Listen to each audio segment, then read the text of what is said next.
Good evening, everybody. Welcome to the UMWA Municipal Employees Local 4893 Mayoral Debate.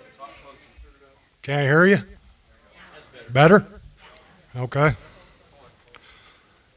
I'm Les Malk, and I'll be moderating tonight. I would first like to thank Lisa Anselmi Dalton for allowing us to hold the venue here tonight. Thank you.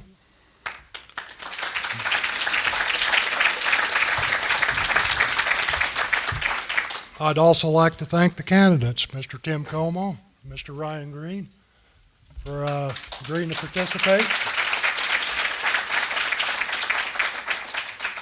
And also like to thank Sweetwater Now and Y04 for streaming this and supporting us. The rules for tonight are going to be each candidate will have a 10-minute opening statement. And then we'll move on to questions. Each candidate will get 3 minutes to answer the question.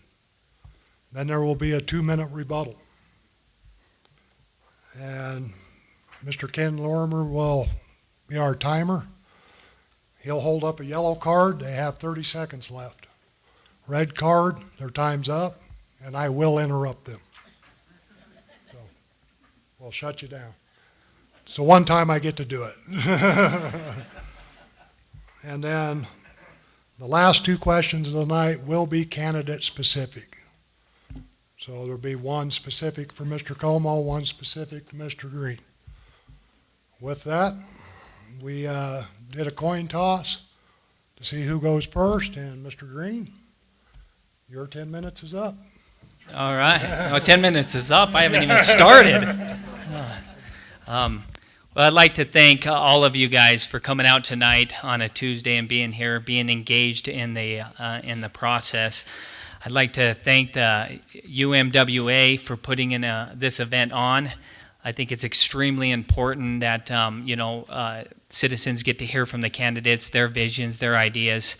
I'd like to thank the Holiday Inn staff for serving us tonight, and our moderator, as well as Tim Kaumo, for being here. So let's give all these folks a round of applause. So I want to start by just kind of giving you, I know many of you here, but for some of you that don't know me, I want to give you a little bit of background about myself, and then kind of outline some of the vision and ideas that I have for the city if I'm honored to serve as your next mayor. So my name is Ryan Greene. I was born and raised in Rock Springs. I've lived here my entire life. I graduated from Rock Springs High School, Go Tigers, in 2000. And after high school, I went to college and graduated with my degree in business management. I married my high school sweetheart, Lindsay. We've been married 14 years. We have 2 incredible kids. I have a 12-year-old son named Carson and a 9-year-old daughter named Kinley. I coach my son in Little League football, Little League basketball, baseball, hockey. I try, but I can't skate very well. So I do what I can, but my ability on the ice keeps me on the sidelines. I coach my daughter in softball and basketball. And dance, I finance. I don't dance, but I certainly finance. We're actively involved with our kids, and they keep us running. But they are great kids. And so my family started a business in 1998, Greene's Energy Services, and it's an energy services company. We provide labor and equipment to the oil fields, the oil and gas industry, in addition to the mining industry. And after I graduated college, I thought, how can I help the family business? And so I went to welding school out in Cleveland, Ohio, and I graduated from Lincoln Electric and as a certified pipe welder. And I came back to Rock Springs, and I welded for the next 5 years for Questar Pipeline, which is now Dominion Energy. And we started our business in 1998, so we're celebrating our 20th anniversary right here in Rock Springs. And over the course of that 20 years, our services have expanded beyond just roustabout and construction work to include cranes and roustabouts, manufacturing pressure vessels, and professional service inspections. And in 2006, our quality control manager became ill.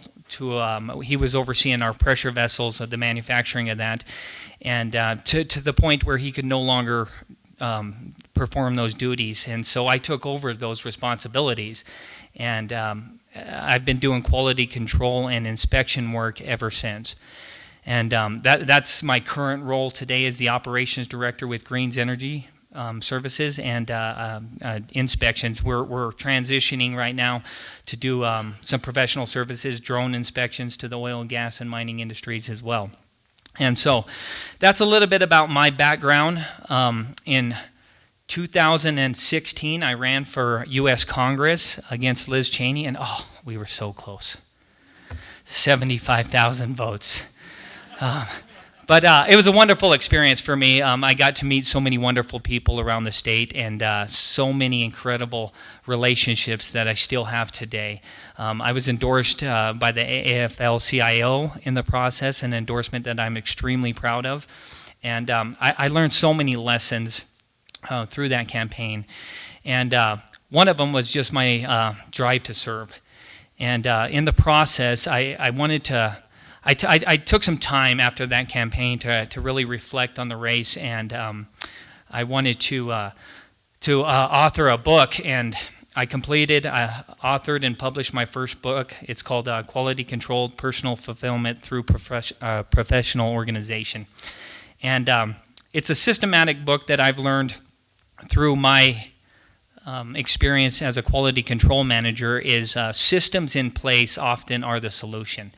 And so when I look at this race and some of the vision that I have for the city is implementing a lot of these systems that are proven in other industries that work, that are now really transitioning into government. And the first thing is really implementing a Lean Rock Springs initiative. And this is what this is it's a waste reduction where we analyze the processes and remove the waste from the process, and we turn those that waste into revenue streams for the city.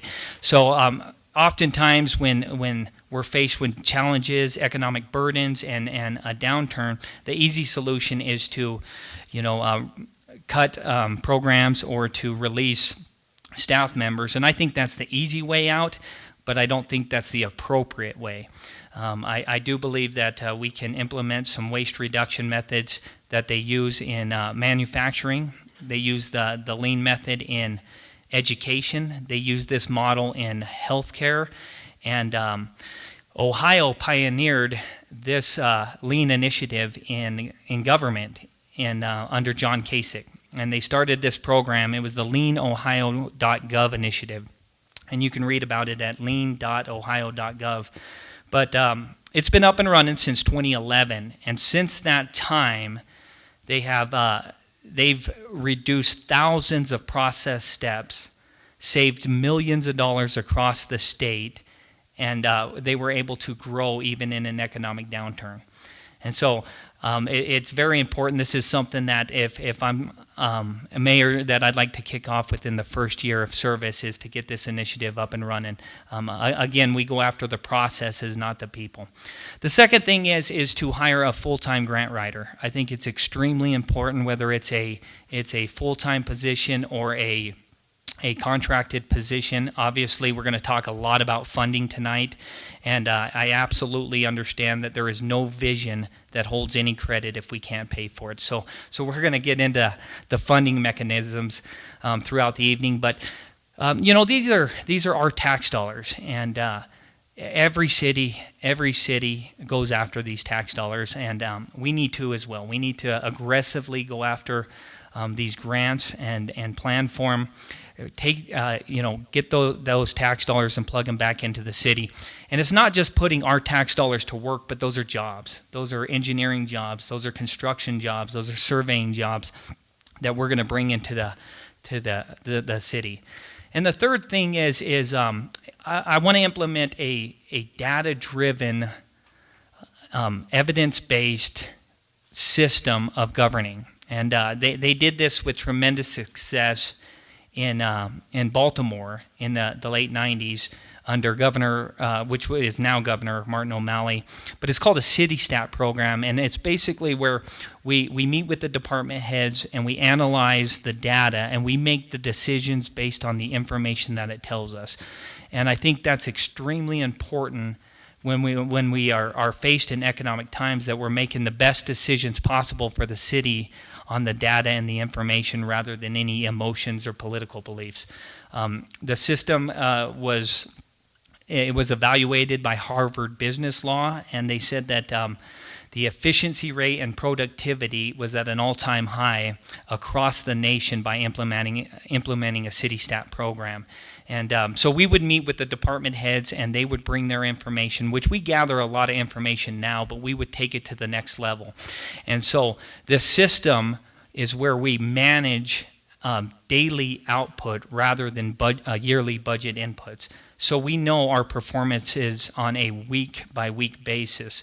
And we can also release this information so we're completely transparent with all of you folks, so that you know exactly how your government's performing and exactly the bang for your buck that you're getting from your government. And also, any times that we have questions, we, obviously, hey, why did you do this? We have the information to support that. So real quickly, I got 30 seconds, and I just want to read, the mission statement of the city is to provide all individuals through the combined efforts of city government and the people it serves an effective, efficient, and productive form of government, while promoting and enhancing quality of life, open communication, and economic growth.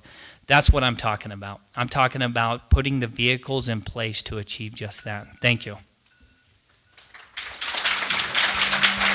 Thank you, Mr. Greene. Mr. Kaumo. Thanks, Ryan. And first off, thanks for the UMWA Local 4893 and the Holiday Inn for getting us all together and letting the people have a chance to meet candidates before they make a vote. My name's Tim Kaumo. It's with great honor and support of my family that I seek to serve the community as mayor of Rock Springs and to serve our great citizens of the city in a proactive and responsible manner. And the experience that I bring, 30 years of successful leadership experience, not only as a local business owner, but as your past mayor, of which I proudly served 2 consecutive productive terms. I have a clear understanding of business management, financial planning, and the internal operations of the city of Rock Springs. The city's in need of a proven leader with management skills, which I have and I will bring. Through my vision and the help of city council and staff, we constructed many successful projects and secured many grants over the 8 years of my leadership. Maintained a balanced budget, including 4 months of savings for operational expenses, and have improved the quality of life for our residents. I'm very open to new ideas, and I enjoy listening to those in our community who have great ideas and input in how they feel our city should function. This is where vision and innovation actually begins. My goals, if successful, my goals are very similar as when I served as mayor before, and will include ensuring city government is fiscally responsible and transparent, eliminating unnecessary spending, such as few highly compensated positions. These savings will be used where needed in the budget to ensure that our taxpayers' needs are met. I intend to save $250,000 day one, immediately, which will be used to improve the quality of life for our residents, including additional hours of operation for indoor recreation facilities and critical infrastructure repairs that have been needed. The restructuring of departments to maximize services to the public while reducing salary-related costs will be a goal. And removing the clique which exists in City Hall and has created morale issues and loss of confidence from our community. I will create a fair and respectable atmosphere throughout the city departments, which will help build the confidence of our community, prioritize how tax dollars are spent. I will once again hold weekly staff meetings to schedule work and monitor efficiency, build partnerships to experienced leaders who will do the work needed, not just talk about the work, but actually plan and put forth the effort to get the work done. improve existing infrastructure, roads, sidewalks, water, sewer, recreation, etc. The planning and building new infrastructure for growth as we move forward. One of the issues that I had to deal with as first year as mayor is finding out that a sewer plant was at capacity and we were actually dumping sewer into the creek. You have to have your infrastructure in place. Support and grow the success of our urban renewal agency and our downtown efforts. Support local business. I will work to promote new business opportunities.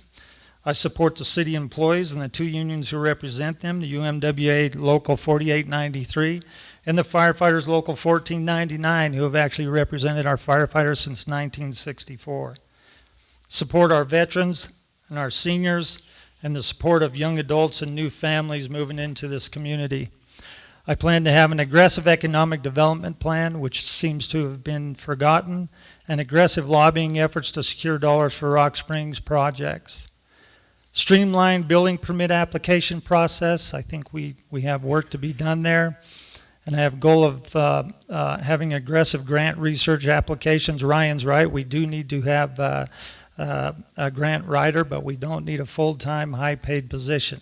We have individuals that are currently employed and have been educated in writing grants and also utilizing the county's grant writer. She's very good. I don't think we need a full-time position. Business recruitment and retention. Promote job growth and improve citywide communication. I have a commitment to the job.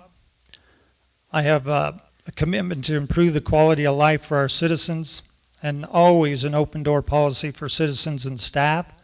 And I have a list of accomplishments that I'd like to go through, being as we have time. I'll watch to see, but during my 8 years, Young at Heart Senior Center, Community Center, Veterans Appreciation and Recognition at council meetings, Grant Street Connector Road, completed A Street and Viaduct Project, M Street Underpass Project, Arthur Park, Bark Park, Paintball Park, RC Racers Track, new 9 holes at the golf course, lighted driving range, an aquatic center, Gateway Boulevard completion, a wastewater treatment plant expansion, the creation of the URA, positive and successful lobbying efforts both state and federal, citywide wage study and adjustments to get our employees to where they needed to be, citywide cleanup, the city art projects, the Elk Street bronze, the Dewar Drive bronzes, the city flower pots and annual spring flower planting, Tree City USA, of which we planted many trees in our city,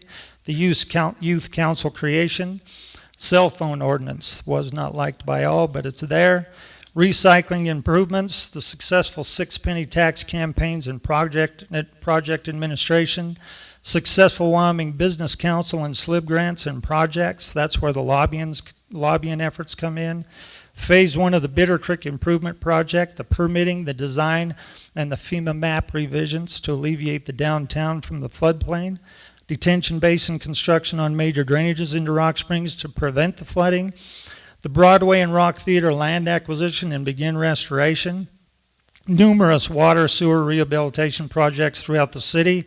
The mitigation of lands above coal mining activities for housing development. Bunning Park improvements, including the band shelter, the entrance, the restrooms, and the parking lot. The city branding project. Improved public utilities citywide, water, sewer, streets, parks, fiber optics, council chambers. Began live broadcasts of city council meetings to inform those who could not attend, such as our seniors. Upgraded the city website to include all departmental information, budgets, forms, and council meeting minutes and agendas. I can get things done. I just don't talk about plans. I put them on the ground and make them become reality. And my bio, my hobbies, fishing, hunting, boating, camping, snowmobiles, firearms, and just exploring Wyoming. Lifelong resident in Rock Springs, Wyoming, married to Stacy for 33 years. 4 children, Kevin, Cassidy, Krista, and Coulter. And my mom, Mary, and Bob Johnson, father-in-law, Vess and Kim Walker are here tonight. Appreciate that. I'm the past president of the Southwest Wyoming Minerals Association, the past chairman of the Rock Springs Fire Commission, the past president and board member of the Sweetwater County Boys and Girls Club, past mayor of the city of Rock Springs for 2 terms, and my occupation is civil engineering and land surveying of the local firm of which I hold a PLS and am current president. I appreciate the support that I've been received, and I appreciate everybody for coming out tonight and listening to me and Ryan speak. Thank you very much.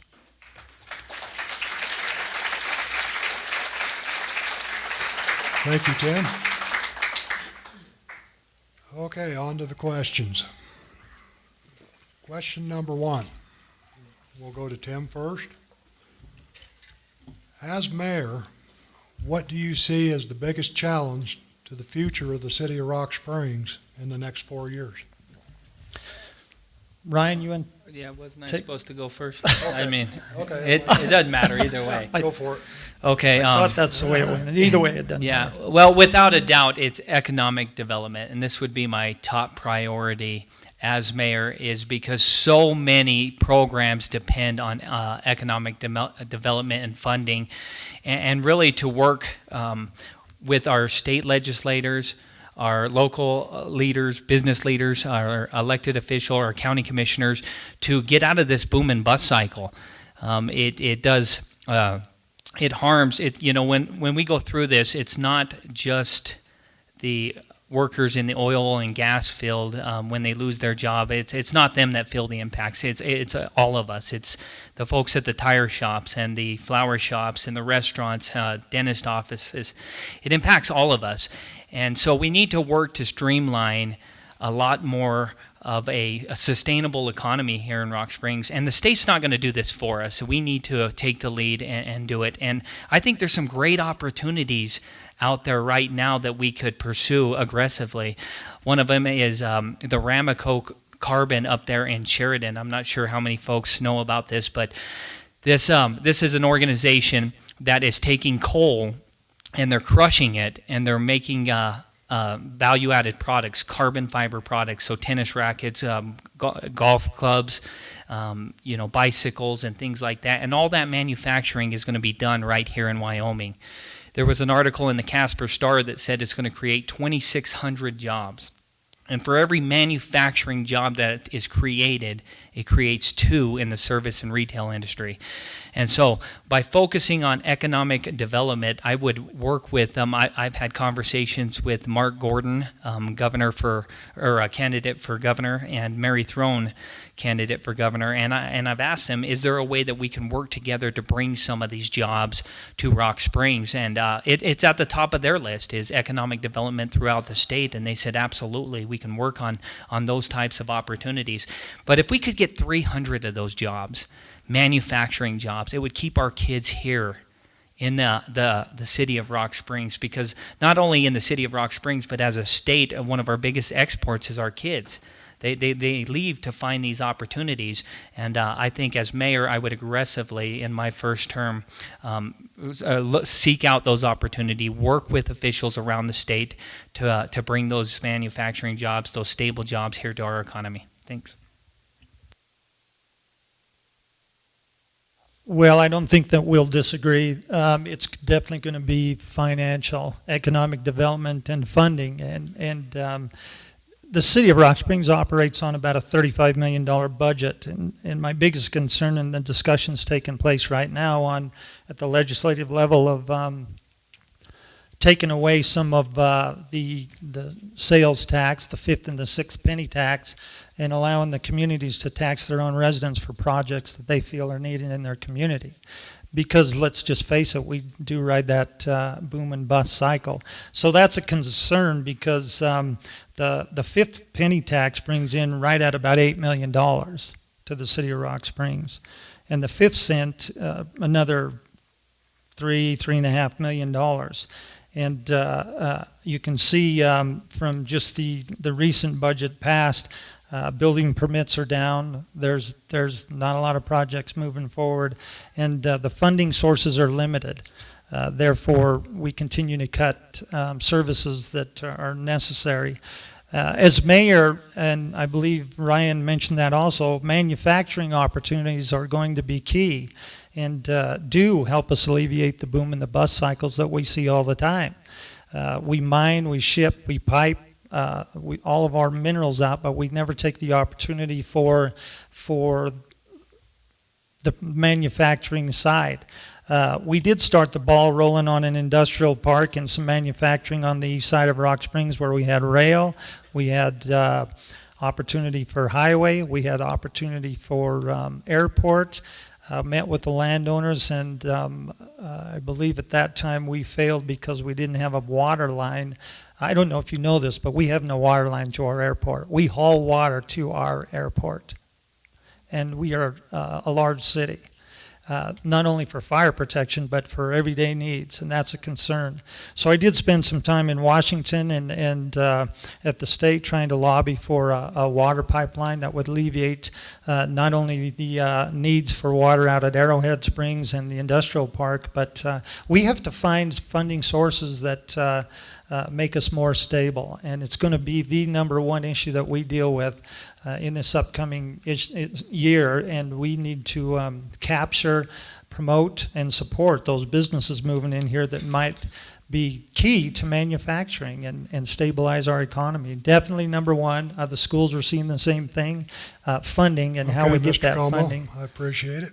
Okay. You have a rebuttal? Just to kind of add on to what I was saying is, it's really, because 3 minutes goes by quick. It really does. You don't realize, but keeping our kids here is extremely important. It's part of the reason why I'm in this race, is to provide those opportunities to my kids.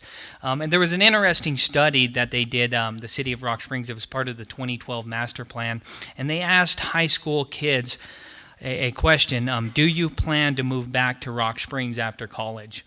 And 17% said yes, 27% said no, 56% said maybe, but only if I can find a good job. That tells us that 70% or close to it wants to live here in Rock Springs. But we've got to provide those opportunities to keep our kids here. I had a conversation with a graduate. He graduated from Rock Springs High School last year, and he's attending Western Wyoming for his first 2 years, and he wants to be a petroleum engineer. And I asked him, do you want to live in Rock Springs when you graduate? And he said, there's no other place I want to be. But if the job's not there, I have to leave. I have to find, to go where the job takes me. So again, that's my top priority, is economic development, and so many of the programs and what we fund as a city rely on a stable economy. And it's something that I would aggressively work towards, and make sure that Rock Springs is in those conversations with our legislators and local leaders. Thank you. Okay, let's move on to question #2. Mr. Kaumo, as mayor, what sources of revenue streams other than taxes do you plan on trying to secure for the city of Rock Springs? That's a good question, and one of the areas that I hit pretty hard in 8 years as mayor is you have to take opportunities of grants. You have to get out there and secure those additional funding dollars that are available, and if you're not there, you're not getting them. And we see that quite a bit. Gillette, Cheyenne, Laramie, Casper. The city of Rock Springs currently is not at the table when it comes to grants, slip board, having shovel-ready projects. So you got to do the work. You got to have projects that are ready. You got to have projects that make sense and are needed, and you got to go out and you got to promote it, and you got to lobby to make sure you get those funds. So one of the prime areas that I would focus on are those additional funds that are created through the grant process, and then getting a seat at the table again at the state level when the money that is available becomes available. The money comes from the state basically to the county, and we go and beg the county when it comes time for the county block allocation funds, and the state, we beg the state for monies when it comes to the municipality. There was one form of funding that was the county block allocation funds that usually allowed us to do one large project a year, and that's pretty much been given away over the last several years. So we need to do our research, need to keep our minds open, but we definitely need to get a seat at the table and spend the time lobbying to make sure that we have a voice in the process. And that would be my call. Absolutely going after grants. That would be a key priority. Aggressively going after grants. There's a grant available that Rock Springs qualifies for right now.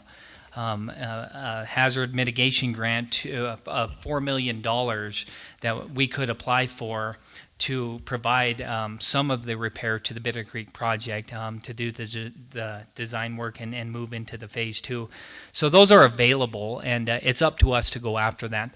But again, we have to have some new methods and new thinking, innovative thinking, and waste reduction methods. You know, the lean initiative that I talked about is a form of revenue. And it's an investment into the city. And so as we analyze these processes and remove the waste from it, that we generate revenue back into the city.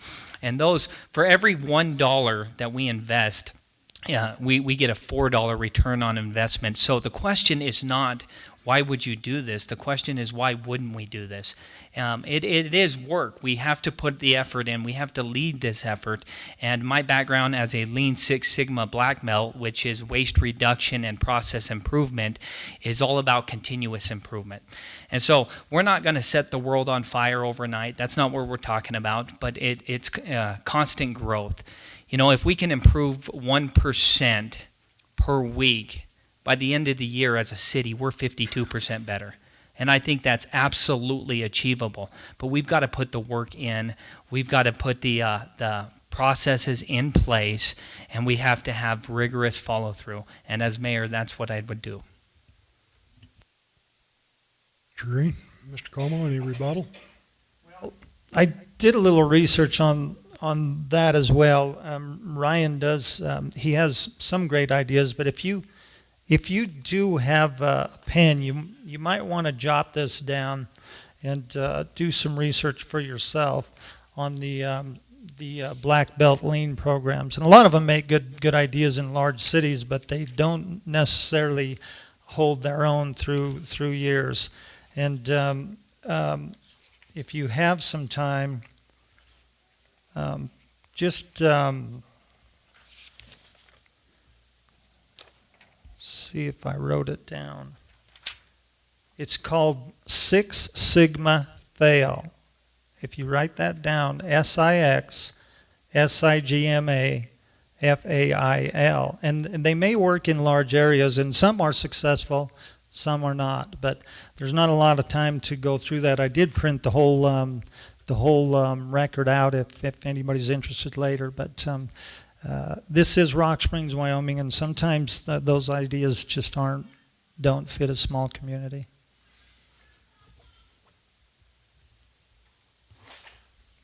Mr. Greene, do you have a rebuttal to that? Do I get one? If you would like. Tim's a little confused on what Six Sigma and Lean. They are two separate processes. Lean is a form of waste reduction, and it's 8 methods of waste reduction. And there's an acronym, you can write this down. It's TIMWOODS.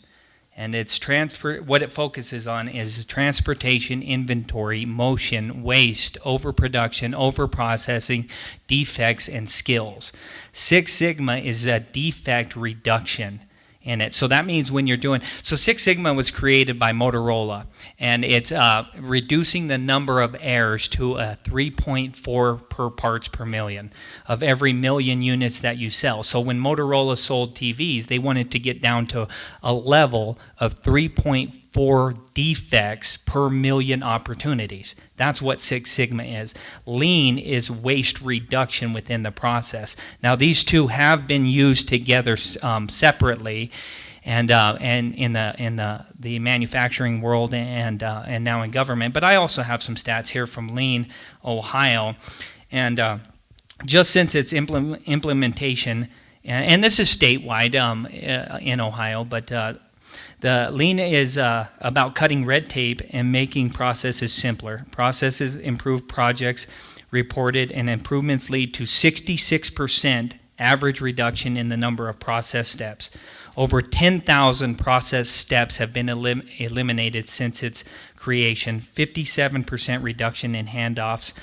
It's saving money and making better use of taxpayer dollars. The Lean Initiative mission is to lead and support efforts that make government services simpler, faster, better, and less costly. I think that's absolutely what we need to do.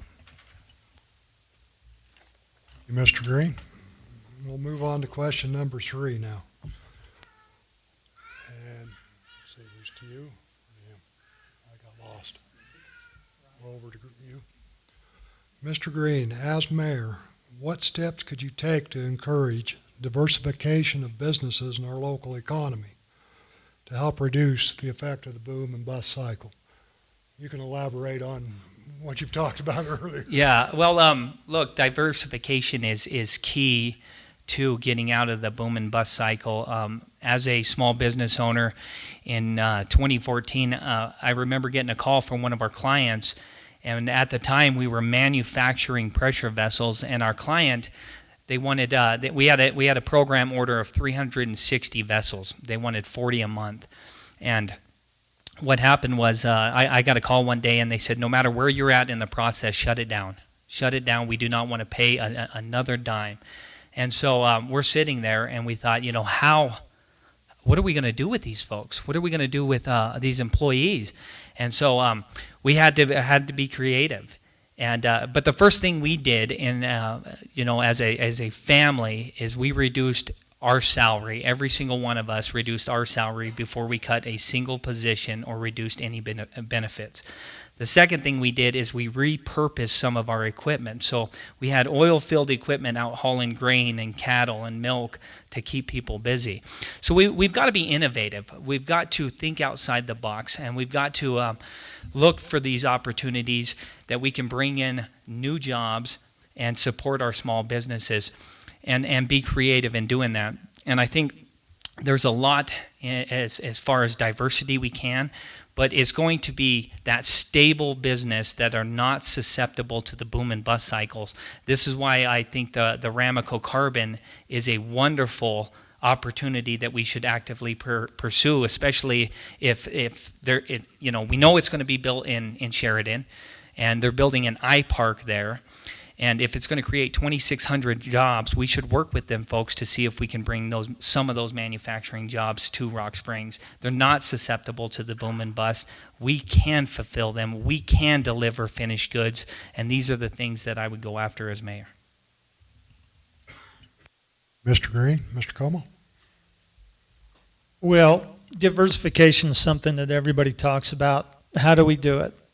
There never seems to be a plan. Everybody just seems to talk about it. And I think it gets back to the economic development opportunities and how do we capture the innovative manufacturing opportunities that are out there.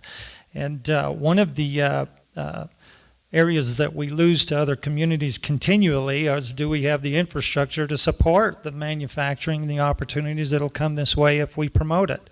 Because that's a killer right off the bat. Somebody comes here and they have to build a rail, they have to build a highway, they have to build a water line, and that's just not going to keep them. They want to be up and running in a short amount of time with less overhead as possible. So planning your infrastructure as you work to grow and repair the existing infrastructure, you always got to keep in mind what you may need in the future. So as far as diversification, you have steps to take to get you there. So when you finally secure it and you have the opportunity to make a game on a business or an opportunity to diversify your company and help stabilize the economy from the oil and gas boom and bust, you have to make sure the infrastructure is in place. And you have to work with these folks to make sure that you can offer them assistance to make sure they can get employment here. They have housing here. They might bring 200-300 employees. Are you ready? We need to be ready. That's what I would do. Mr. Kaumo. Mr. Greene, any rebuttal? Okay. We'll move on to question number 4. Question number 4, as mayor, would you be willing to bring public infrastructure projects forward, or what public infrastructure projects would you present for the specific purpose tax, the 6 penny? Well, it is me, I guess. I beat this like a dead horse, but I did mention we have no water to our airport earlier. This has been an ongoing problem for 25, 30 years. One of the projects that I would seem likely and would support as a critical need, and they're not pretty needs. Everybody's six-penny tax, they want, a new events complex or something here and there. We need a water line to the airport. We need it so we can grow to the east, so we can support an industrial park to bring manufacturing businesses in. We have the interstate. It would grow our airport, and we have a development that's out to the southeast of town, Arrowhead Springs, that basically the county has shut down because they have no water. Their wells are dry. So it's threefold, and would be a project that I would be proud to bring to the voters and look to bring as a six-penny tax project. Thank you, Mr. Kaumo. Mr. Greene? What I would do is I'd build upon the 2012 master plan and develop a 5-year capital investment plan when we're talking about infrastructure. When we put our capital investment plan together, we need to dive into every system and develop a list of infrastructure: water pipes, sewer pipes, storm sewer pipes, streets, and electrical. And we need to assess the age and the condition of each item. All of the materials that we use, they have a service life, and we need to determine what that service life is, because there's nothing worse than when you pave a street out here and 2 years later we're ripping it up to, put in new water lines and new sewer lines while we're still paying for the street. And so we need a good 5-year capital investment plan, and for several reasons: to prioritize. A good capital investment plan meshes a community's needs with a revenue plan that fits available resources. Avoiding upset neighbors. Residents, they don't like surprise projects that they didn't know were coming, and a capital investment plan that's publicly developed and published, it helps inform citizens of what's ahead and allows the community to mentally and financially prepare for it. Streamline city official orientations. Look, city officials, they're not around forever. City council members and the mayor, so they come and go, but a plan will help streamline the orientation process by communicating the current status and future projects. Identify funding. Like everything else, a good plan always puts us ahead of the game, and this is especially true when we're looking to line up grants. An infrastructure capital investment plan will provide a long-term financial plan that meets the needs of our community, and it prepares us for the future. Good planning gives us peace of mind, sets appropriate expectations, and provides stability for our city's future. Mr. Greene? Mr. Kaumo, any rebuttal? Nope. Okay, on to the next question. Mr. Greene, as mayor, how do you plan on prioritizing public needs versus department wants? Meetings. Yeah. No, that's a great question. Look, it all comes down to dollars and what we can and can't do. But I would sit down with all the department heads and make a list of priorities and what we can and can't fund, and then go through them with each department. I'd want their input on exactly what those priority needs are and how we're going to meet with them. And look, the truth is that we have to, that's what local governing is all about. It's prioritizing and making decisions, and we need to make the best decisions based on the facts and the data that we have that impact our citizens in a positive way.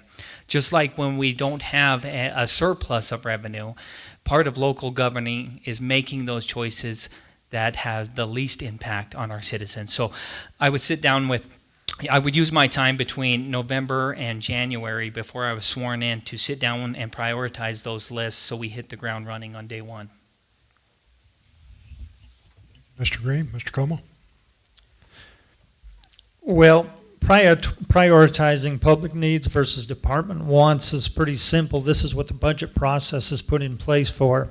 It's open to the public, and we spend a lot of time researching, meeting with department heads on a weekly basis. But during the the budget hearings, we have several meetings throughout the month that bring entities outside. We look at what their wants are, we prioritize them, and we base our funding on the priority. It's not easy to, and trust me, I was in the middle of lobbying to push forward a senior community center at the time that we were having to put water and sewer lines in East Flat and West Flat. Those are not pretty projects, but when it comes to public needs versus department wants, the needs have priority over the wants. If money's flush, the wants are pretty easy. There's a lot of outlying entities that need support as well that come and ask for money, and when money's flush, things are easy, but when money's not, you better be pretty artistic in how you share those dollars to make sure you meet the public needs. So prioritizing definitely is that. Public needs, lobby as hard as you can to secure your share of the money, and by all means, needs are needs, wants are wants. Look at the wants after the needs and make sure that the entire community is involved in the process. Thank you, Mr. Kaumo. Any rebuttal, Mr. Greene? Okay. We'll move on to question number 6. Mr. Kaumo, as mayor, will you bargain in good faith with the United Mine Workers and Firefighters Local and encourage the city council to do the same in wage and contract negotiations? You want to move the knife out of my rib cage? Absolutely. I support the unions wholeheartedly, and as I said earlier, the unions are the tool that allows the city to negotiate for items that are needed, whether it's a safe environment to work, a fair salary, benefits. And if you don't have that tool, there's no negotiations. As I mentioned before, the UMWA increased their membership, but that's the critical tool that you have to make sure that the fairness throughout, and that gets down to not just the benefits and that, but grievances, the whole 9 yards. Union representation is critical for the city employees, and I would do my best, as I did do for 8 years. A lot of meetings that might have been hot and heavy, but all in all, great people, well-educated professionals who understand finances, economic times, and we had some good discussions, and all in all, we worked hard to make sure that we maintained a good working environment, benefits, and tools of the trade for city employees, and I would continue to do that. Thank you, Mr. Kaumo. Mr. Greene? Absolutely. Yeah, without a doubt. I look forward to those negotiations and conversations. I do support the unions. They are the voice of the people, and they protect the rights of the workers. You know, in 2016, I seen this firsthand. And when I was running for Congress up there in Gillette, the coal mines, they laid off a lot of people. And, you know, just a few weeks later, they brought back some of these employees at lower wages and without any benefits. And so, you know, unions stand up to this kind of behavior from corporations, and I think it's absolutely necessary. I look forward to those conversations of collective bargaining agreements and, you know, benefits and salaries. You know, look, these men and women work hard, and we want to make sure they're compensated accordingly. In I believe it's 2015, as a diversification effort, we opened up a unionized division, Genesis Industrial Group, that provides services to the mines, the unionized mines, both Genesis Alkali and Tata, and it's been a great experience. So I would look forward to those conversations. Mr. Greene? Mr. Kaumo, any rebuttal? Question number 7. You, Mr. Greene. As mayor, what is your process for analyzing appointed positions, and how do you go about deciding whether to retain or replace positions to achieve your vision for the future of the city of Rock Springs? We would hold interviews with all the department heads and those positions. Again, this is where I would use my time from November until January to really work with our officials now and the department heads. But use an interview process. Sit down with these folks and cast the vision, help them create the vision. And once we have a vision for the city where we're going to move forward, it's simple. If they're on board with the vision, then I would retain them, because in the business world it only takes one person to tear it down. And to make progress, we want to be unified. And the feedback I get is from a lot of folks is that we have some wonderful people, but we work in silos. And so we want to try and bring the departments together and streamline our processes. And we want people on board with that vision, that we're here to serve the people. We're here to move forward and make progress. So obviously we're looking for people that are on board with our vision and that want to go to work for the citizens of Rock Springs. Mr. Greene, Mr. Kaumo? Ryan's right. The first item you would do is call for interviews. When I came in as the mayor back in 2003, I interviewed each and every one of the current department heads plus additional department heads. Appointed positions, first you need to see what the needs are of the community. Not only that, to evaluate their progress and is there any redundancy. And I can tell you currently with the appointed positions, I would not reappoint 2 positions at least. And that's where I'm getting back to a savings of about $250,000 with benefits and salary. I'm just going to throw that out there, but I don't think it's needed. There's some redundancy, and those are the kind of dollars that can be saved and put back in to operations, infrastructure, and the services that are needed in the community. There's a lot of knowledge shared from department to department. There's a lot of duties that can be done by other departments, including the mayor's office, that are not currently operated that way. And that's what I would do: evaluate the needs, assess the progress, and also assess the redundancy and make those changes right away. Those are the big dollars you're going to save. And those are dollars that, like I said, can be moved into the budget for critical areas. That would be my plan. Mr. Kaumo, any rebuttal, Mr. Greene? I would just like to press Tim and ask him what those positions are. I think the people deserve to know. They do. So November 7th, after that, you will know. Cutting I won't be cutting positions. I think there's a better method. But again, yeah, I think it's important when you lay out positions that those folks deserve to know. They do. They do, and oh, I'm sorry, but they do, Ryan, and those individuals that understand the finances of the city of Rock Springs clearly know the positions that I'm speaking about. It's redundant, it's unnecessary, and a huge savings.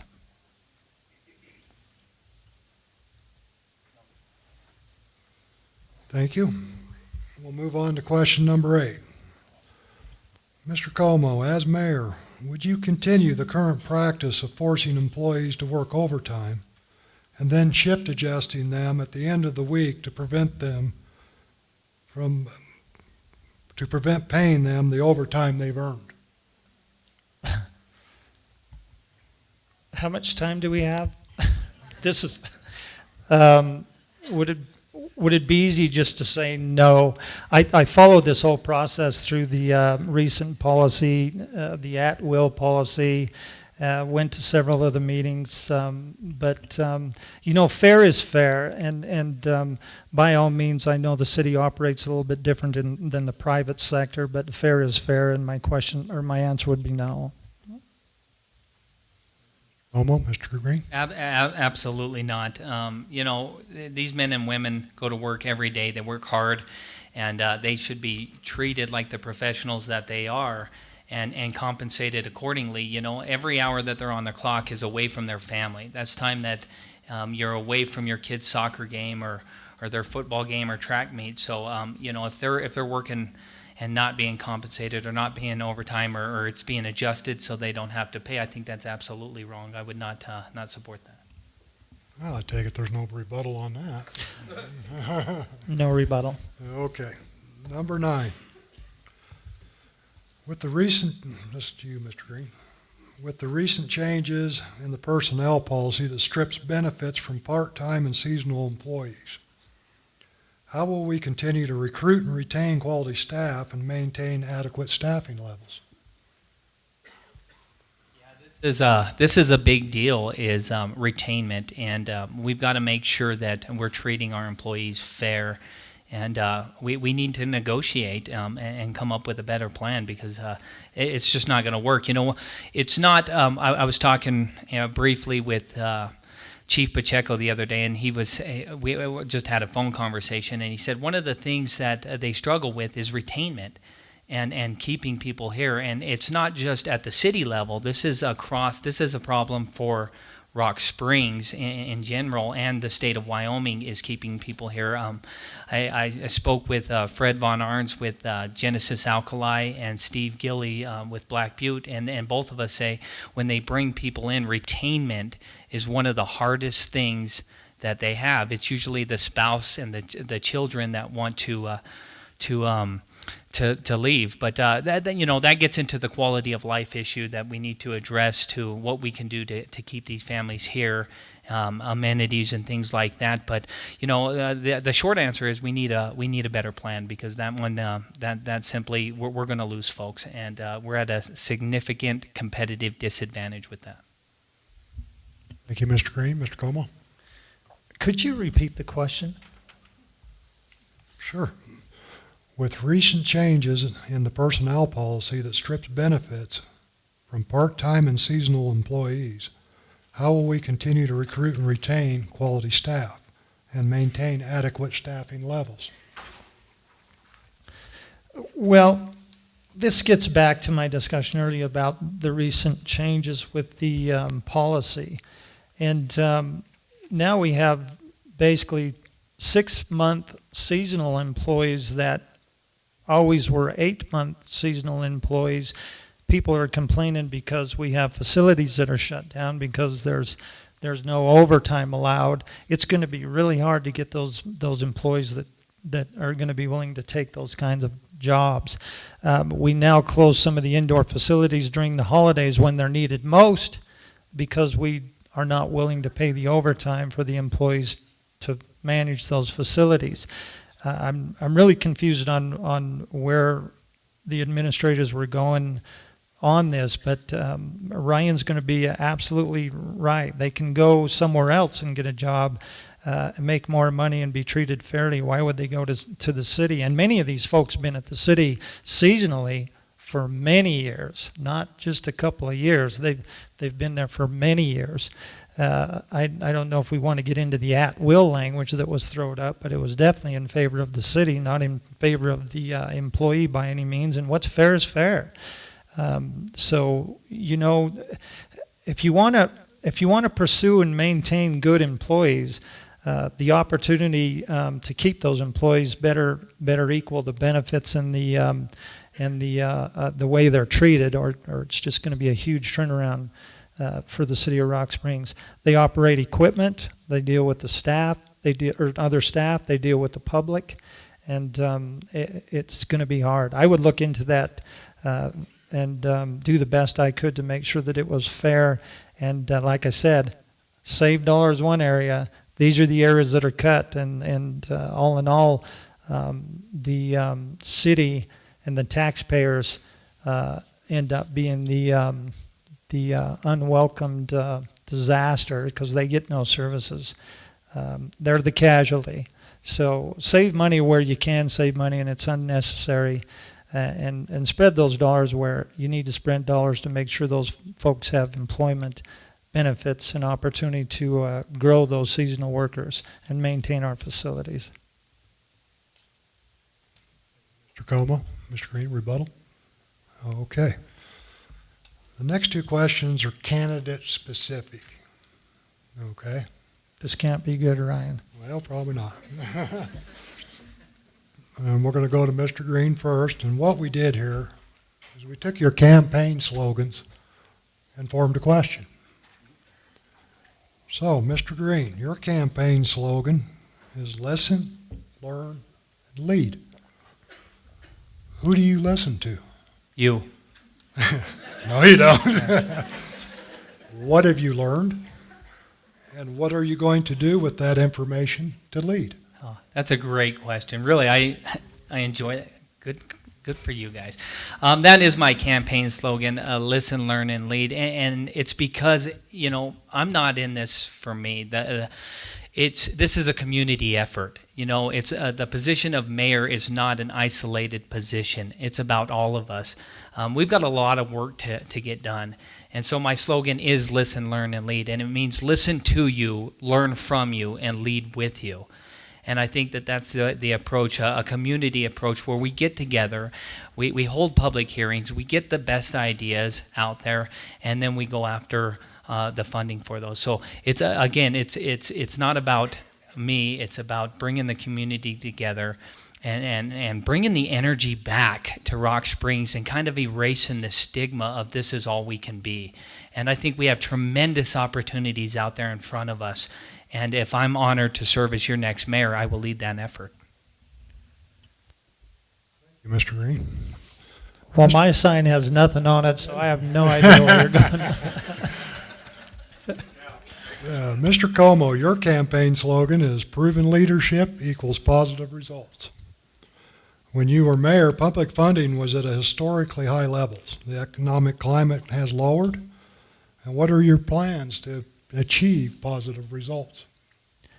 That's a good question. And item number one is you create good partnerships with the state, the county, and the feds, and you work your tail off to make sure you lobby and go after those dollars that are needed for your community. So you don't have to expend your general fund dollars where it's not needed. You look at savings, you look at wasted spending, and that gets back to the discussion I just mentioned about department head salaries that are unnecessary, and you spread those dollars around. We're all in this to serve the public, and I agree with Ryan that it's not about us. It's about the community as a whole. I've been here all my life, and one of the reasons, although I may need a mental evaluation, one of the reasons that I'm running again is because Rock Springs is near and dear to my heart. I raised my family here. I run a business here. I have a home here. I have a lot of good friends here, and I like to see it succeed.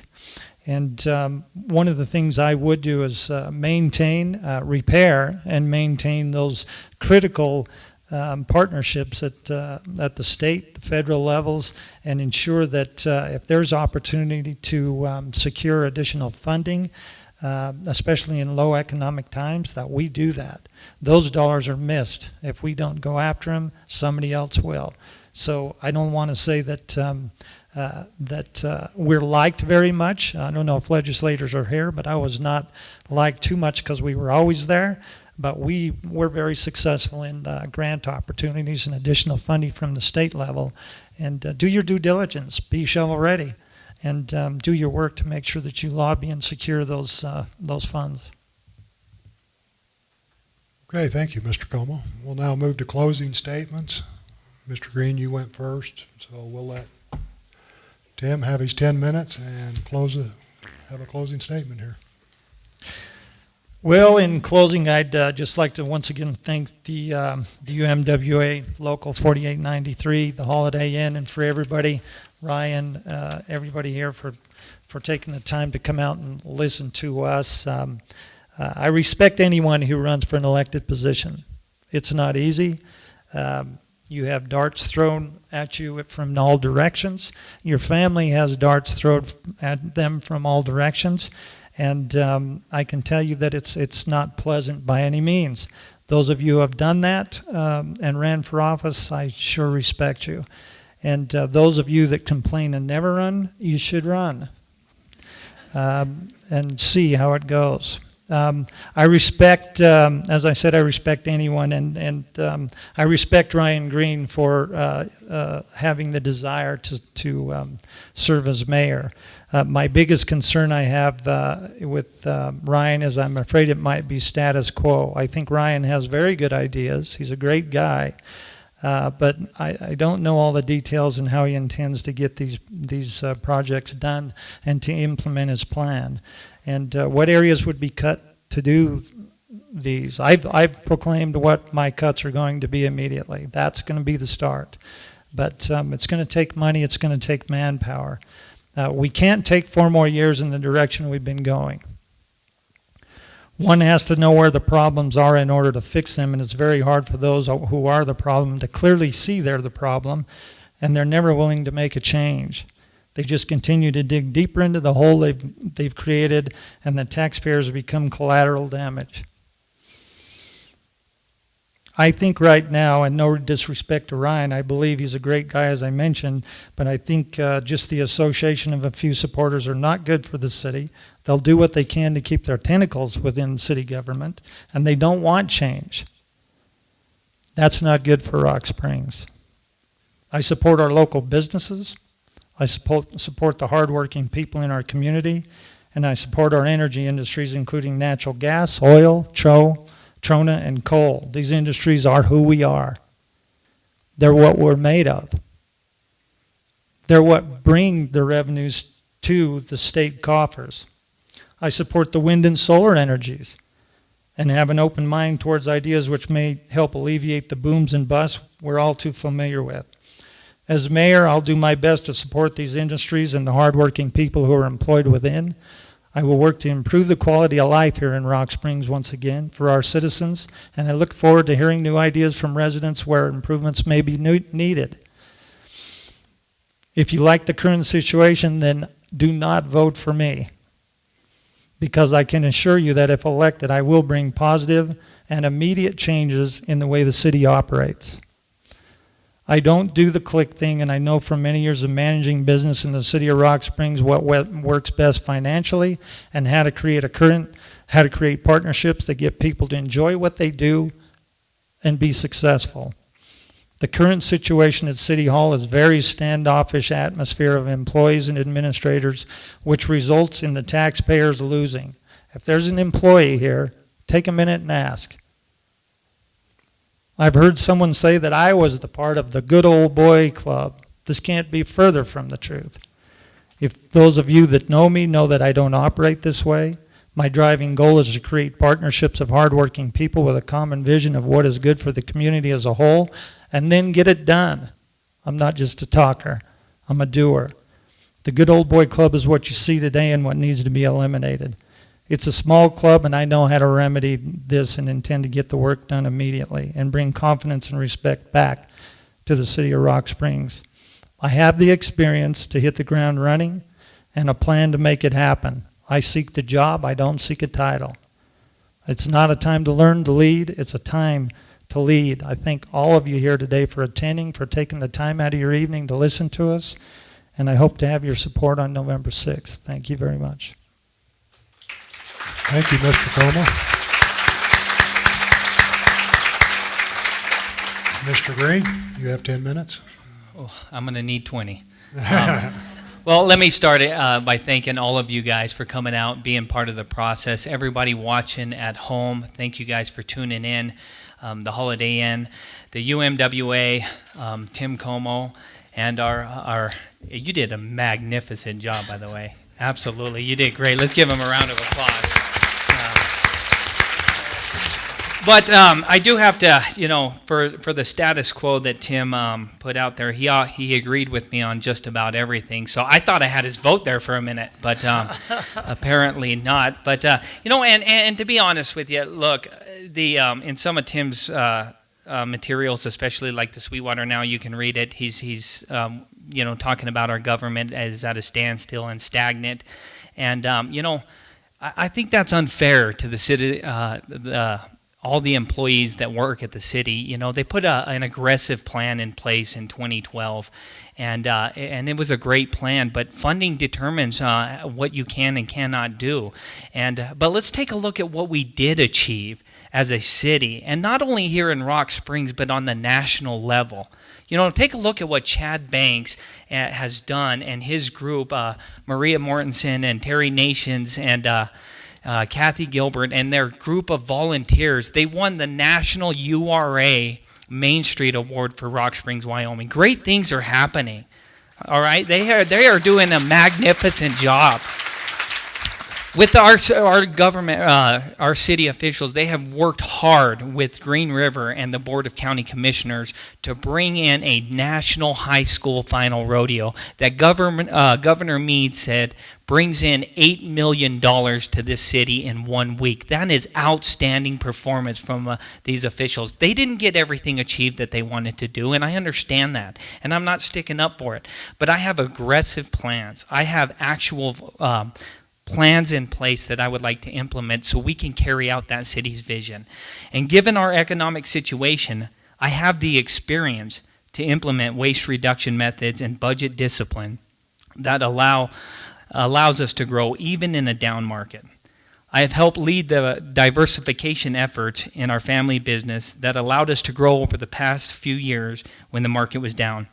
And by implementing these targeted strategies and using innovative thinking, we are able to branch out into 4 states and employ more than 250 employees, even in the current bus cycle. I have the ability to collaborate and coordinate efforts with local officials, state officials, and business leaders to bring new opportunities to Rock Springs. Look, I'm not running against Tim Kaumo. I'm running for Rock Springs. I believe we need new leadership, new thinking, and a new vision for our city. The job of mayor is not simply to manage city processes, but it's to lead the growth and expansion efforts. I want to make sure that all citizens in Rock Springs are heard and not only see the growth of Rock Springs, but they can feel it as well. Ensure that we have opportunities for the next generation and provide the stability that will keep our kids in Rock Springs rather than leaving here to find good jobs. My campaign is not about me. It's about this community. My slogan is listen, learn, and lead. It means listen to you, learn from you, and lead with you. I'm Ryan Greene, and I humbly ask for your support on November 6th. Thank you. That's it for tonight. I'd like to say thank you to Mr. Greene, Mr. Kaumo for participating. Thank you all for coming out. I hope you got some good information. Thank you very much.